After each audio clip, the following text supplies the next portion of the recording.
বন্ধুরা গতকাল রাত্রে হঠাৎ গিয়েছিলাম ডায়মন্ড হারবারে, মানে নদীর কাছাকাছি। আর সেখানে দেখুন কত রকম দৃশ্য আপনাদের তুলে ধরেছি।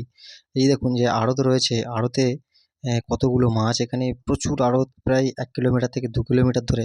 এই যে একটা বড় মাছ দেখতে পাচ্ছেন, কত বড়, প্রায় হবে প্রায় 40 কিলোর কাছাকাছি হতে পারে এই মাছটা, আনুমানিক বললাম। আরও কত রকমের মাছ আছে এখানে, দেখুন বড় মাছের বাজার।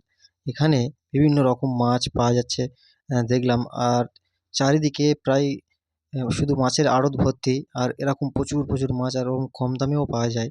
আর এগুলো আসলে কাঁটা হচ্ছে এখানে, কম দামে এখানে বিক্রি হয় আর কি, পাইকারি। এগুলো দেখুন ইলিশ, এখানে আছে কাঁকড়া, এগুলো রাস্তার ধারে বিক্রি হচ্ছে আর কি। এটা কি জানি না। এখানে আর শুধু ইলিশের সমাহার, প্রচুর হারে ইলিশের সমাহার। এখানে ছোট থেকে বড় থেকে 1 কিলো 2 কিলো আপনি যে কোনো ধরনের ইলিশ এখানে পেতে পারেন। আর এখন দামও খুবই কম, 500 600, খুব জোর বড় হলে 700 800 টাকা পর্যন্ত কেজি। এটা পমফ্রেট মাছ। আর এর মেন রোডটা একবার দেখিয়ে দিই আপনাদের, দেখে নিন।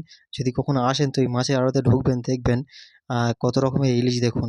সব ইলিশগুলো প্রায় অনেক বড় বড়, আর প্রত্যেকের পেটে ডিম হয়ে গিয়েছিল কিন্তু। আর এটা দেখুন সবথেকে বড় আমার দেখা ডায়মন্ড হারবারের ইলিশ। আর এগুলো মোটামুটি ডিম নেই, কিন্তু অনেকটা লম্বা বড় বড়। আর প্রতিটা দোকানে, চারিদিকে দোকান ভর্তি, আর প্রতিটা দোকানেই এরকম ইলিশ মাছ ভর্তি। এটা দেখুন বোয়াল মাছ, বোয়াল মাছ দেখে নিন কেমন।